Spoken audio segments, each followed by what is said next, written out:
Welcome to the News Hour. It has been a dizzying and dramatic 24 hours in the halls of Congress.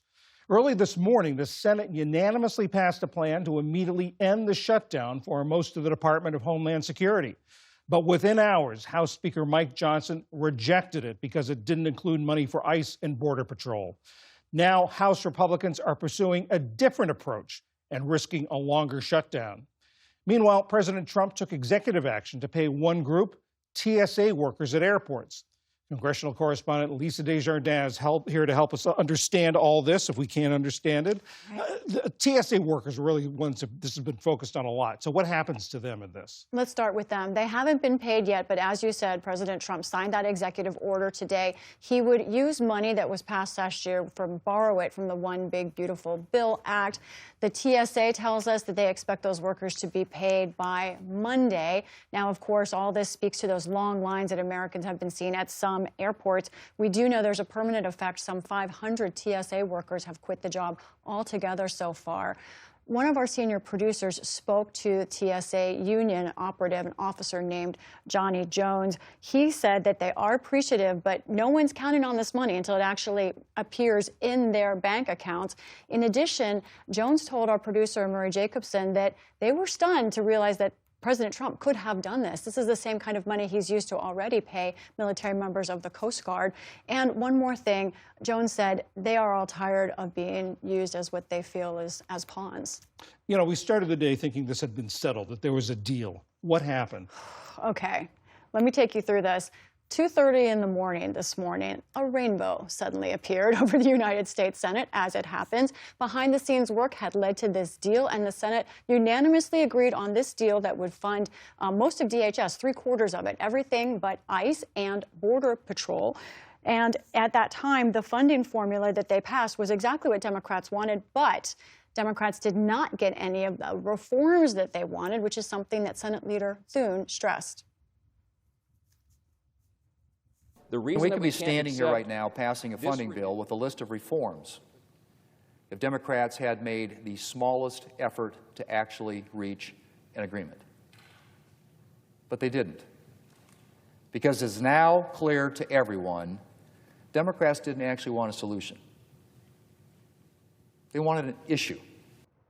Well, that's what he said. The Senate passed that. The Senate leaves Washington altogether, convinced everything was fine. The House comes in and, surprisingly to a lot of people, rejected the deal, surprisingly to the House, to the senators themselves. In fact, for House Speaker Mike Johnson, it wasn't a rainbow, it was a mirage. He called it a joke. The reason that we can't accept this ridiculousness, okay, is because we're not going to risk not funding the agencies that keep the American people safe. The Department of Homeland Security is the third largest department in the federal government. It has 10 agencies beneath it. It's not just TSA, it's also FEMA, the Coast Guard, all these agencies that keep us safe. We must fund them. This is not a game. Now, what this is more complicated now. They want a deal to fund DHS for 60 days. But, of course, now, then the Senate would have to approve that, and there they need Democratic votes. Senate Democratic leader Chuck Schumer already is defiant. He's saying, no, this is dead on arrival over there. So what we have right now is both chambers leaving for a 2-week spring break, and that's why we think this shutdown very likely will just continue. And where's President Trump been in all of this? Right. I talked to a senior White House official who told me this quote, that he is trying to, quote, let the Hill work this out. Now, the president did cast a little bit of shade on the Senate bill, but he basically seems to be staying out of it, saying he understands both sides. That's a problem. He's not leading here, as we have Senate Republicans being more pragmatic, looking for something that can pass, and House Republicans being more righteous, looking for what they think is right in all of this. That divides also a political risk for Republicans. They say Democrats started this shutdown, but really they're the ones right now who can't seem to get on the same page. So where are we now, and what's next? What can come next? Okay, let's talk about this. First of all, DHS is the third largest agency in U.S. government. So many workers, even with TSA being paid, are going to go again without pay. They've been with more than a month now without pay. So the White House and the Senate heading toward this 2-week break means this is a shutdown of historic proportions, even though it is just a limited one-to-one agency. Here you see all the shutdowns since 1980. This is the last year's one. There you see the highest one, 43 days in yellow, the partial shutdowns.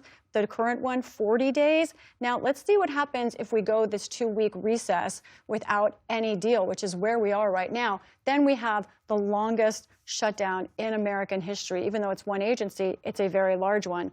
So what's next? The House is on track to vote tonight on its plan. The Senate has left town. Usually, I like to give viewers a very clear sense of what is next, John, but to be honest, no one knows. And what we know for workers, other than TSA and Coast Guard military, for DHS workers, many of them just don't know where their pay is going to come from or when. Lisa Desjardins, thank you very much. You're welcome.